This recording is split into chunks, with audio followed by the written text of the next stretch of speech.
Saya sudah mencoba berbagai macam tempat alternatif, sudah habis puluhan juta, ternyata hasilnya cara tetap harus cuci darah.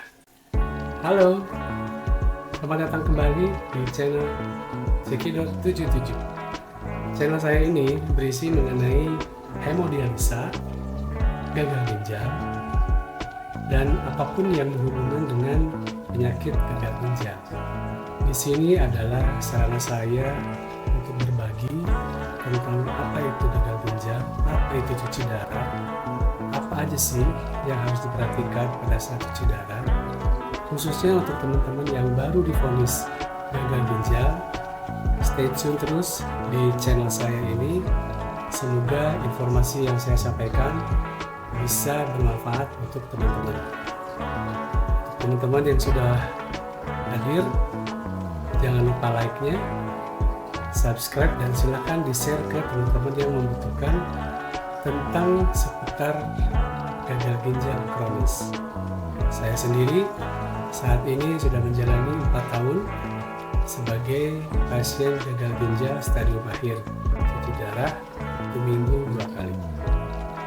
Oke, saksikan terus video-video saya di channel ini ya. Salam sehat. Halo teman-teman, ketemu lagi dengan saya Sandi, dan kesempatan kali ini saya ingin berbagi tentang satu artikel yang baru saya baca di bukunya yang ditulis oleh Prof. Ruli tentang kupas tuntas ginjal dan penyakitnya. Dari di buku ini ada satu tema, yaitu beliau mengutip dari buku On Death and Dying yang ditulis oleh Dr. Elizabeth Kubler-Ross. Di situ menyebutkan bahwa orang yang baru divonis penyakit berat, termasuk gagal ginjal, itu akan mengalami 5 step of grief atau 5 tahap kesedihan. Yang pertama itu adalah fase denial atau menyangkal. Kita akan berpikir, gak mungkin saya terkena gagal ginjal. Mungkin dokternya salah analisa, mungkin hasil labnya salah. Ya, seperti itu. Bahkan saya sendiri pada saat saya divonis gagal ginjal stadium akhir, saya masih traveling, saya masih bekerja karena menganggap gak mungkin saya terkena gagal ginjal, itu sangat gak mungkin. Efeknya apa? Efeknya racun di tubuh saya semakin banyak, dan satu ketika pada saat perjalanan pulang dari satu kota ke pada saat perjalanan pulang dari satu kota,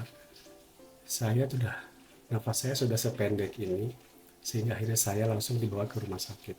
Dan di rumah sakit saya sudah tidak bisa bicara apa-apa, saya hanya menggunakan bahasa isyarat. Akhirnya saya masuk IGD, langsung dicek, kasih oksigen, dan hasilnya adalah saya langsung masuk ruang perawatan HCU, satu tingkat di bawah ICU.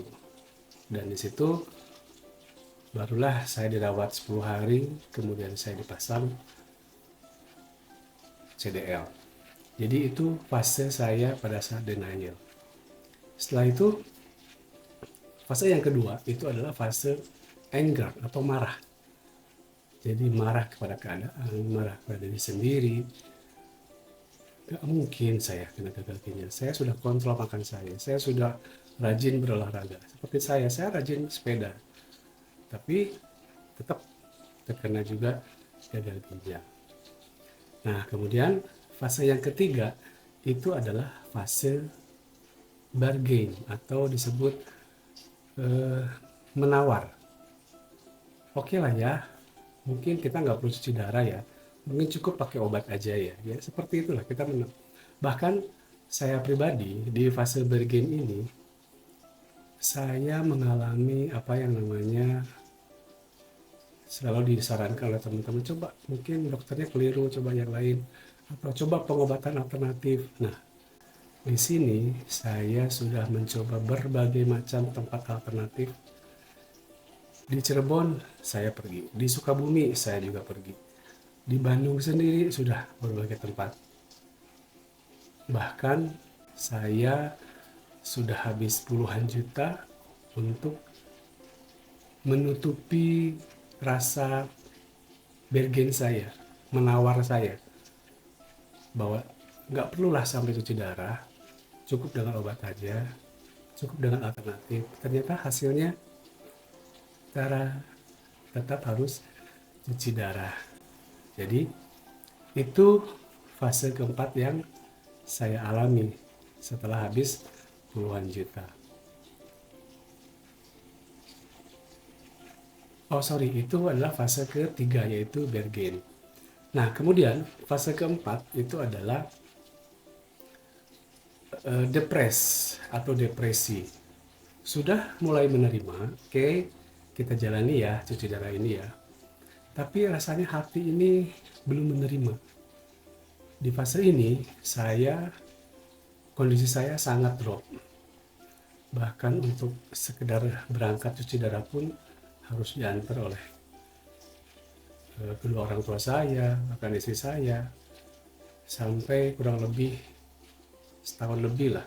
Saya harus, karena kondisi saya ngedrop, bahkan sekali harus didorong dengan kursi roda, karena HB saya waktu itu susah naik dari 8, antara 8 9. Itu adalah fase yang saya alami pada saat di fase keempat, yaitu depres. Sudah menerima keadaan, tetapi belum ikhlas. Hati ini belum, rasanya masih berat.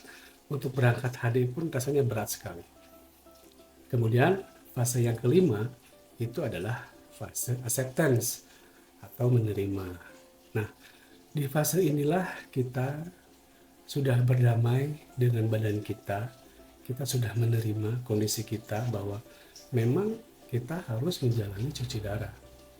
Nah, yang saya alami di fase 5 ini, setelah saya ikhlas menerima keadaan bahwa saya harus menjalani cuci darah 2 kali dalam seminggu, itu berangsur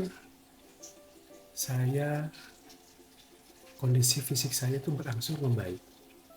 Jadi yang sebelumnya rasanya berat untuk berangkat cuci darah, bahkan harus diantar. Nah, di fase yang kelima ini, saya udah bisa berangkat sendiri ke rumah sakit untuk cuci darah. Di fase ini juga berangsur HB saya juga naik. Dari yang 9 itu susah sekali naik, bahkan dengan hemapo, dengan zat besi, dan segala macam. Nah, tapi setelah diri kita ini menerima, berangsur hanya dengan makan yang cukup ya.